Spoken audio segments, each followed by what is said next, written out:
This video is going to show you how to set up a standard chart of accounts in your accounting system. We have opened up the Intuit text file, which is Corrects Design and Landscaping. And what we want to do now is we want to go to the chart of accounts, which is you navigate to transactions, go down to chart of accounts. And as you can see, they already have a chart of accounts set up for the company. They have the banking items, the asset items, the liability items, equity items, and then they have the income and expense item. So they have a pretty elaborate chart of accounts. If you'll notice that their chart of accounts is by name, which is usually how a lot of small businesses prefer because it takes out the extra step of adding account numbers. But we're going to look at how to set up a chart of accounts with account numbers. Alright, so a chart of accounts is basically the mapping behind your asset, liabilities, equity, and revenue and expense transactions. It's a unique record. It's used to record transactions in general ledger. And the numbering system I like to use when I'm setting up a chart of accounts is accounts that begin with 1 is asset account, accounts that begin with 2 are liability accounts, accounts that start with 3 are equity accounts, and then the revenue accounts start with 4, the cost of goods sold accounts start with 5, expense accounts start with 6 and 7, other expense accounts start with 8, and then other income accounts start with 9. Now, depending on how many accounts you need to set up, your chart of accounts can have 3 digits, 4 digits, or 5 digits.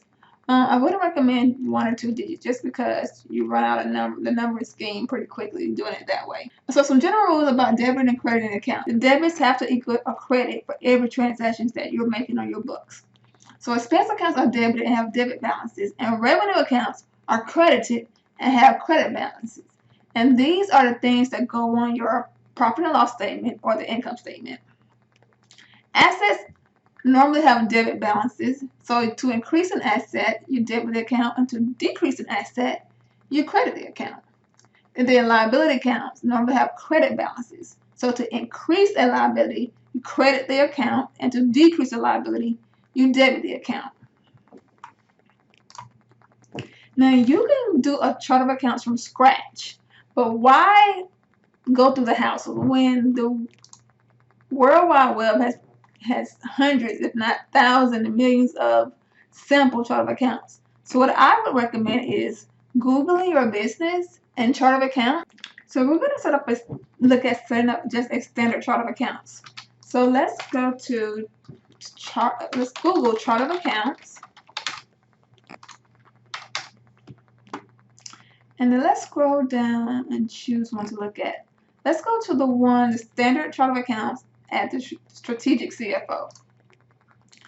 If we click on this website, we see there's a simple chart of accounts, the assets, receivables, inventories, prepaids, property, plant, and equipment, accumulated depreciation, amortization, non-current receivables, intercompany receivables, other non-current assets, and then it goes on and on and on. As you can see, all these live asset accounts start with a 1. Then as you move down, you have the payables account, which are the liabilities. They all start with a 2. If you move it further down, the equity accounts all start with a 3. Then so moving to the revenue, we have the 4 series. Cost of goods sold are the 5 series. Operating expenses are 6 and 7. And then if you need to add 8 and 9, which is for other expenses and other income accounts, you can do so. So I just recommend going in, finding a chart of accounts that best fits your business, and then going back into QuickBooks and going to chart of accounts. And you can do each one individually by clicking new. And then QuickBooks gives you category type. So choose the category that the account belongs to. You have accounts receivable or other current assets, bank, fixed assets, other assets, accounts payable, credit card, other current liabilities, long-term liabilities, equity income, other income, cost of goods sold, expenses, and other expense. So choose the one that fits the account you're creating, give it a unique name, find the detail type. You can also put a brief description of what the account is for, And if it's going to be a sub account of a higher level account, then you want to click sub account and then choose the parent account. So we're going to add an expense account for advertising and promotion. It's not a sub level account. I don't want to put a description. I will save and close. And then I just added my advertising promotion account. If you go down, you'll see it's here, advertising and promotional.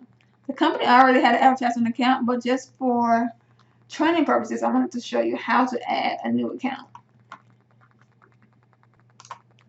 You can also import accounts by using a template that Excel provides. So if you download this file, it'll give you a blank template where you can go in and add the information needed to upload the accounts directly into QuickBooks all at once instead of doing it one by one. I do recommend this option if you're going to have a lot of new accounts to add, or if you set up a company from scratch and you have your own chart of accounts that you want to use, then go ahead and do the upload template. That is all I have right now for chart of accounts. I hope it's useful, and hopefully we can go more deep into chart of accounts.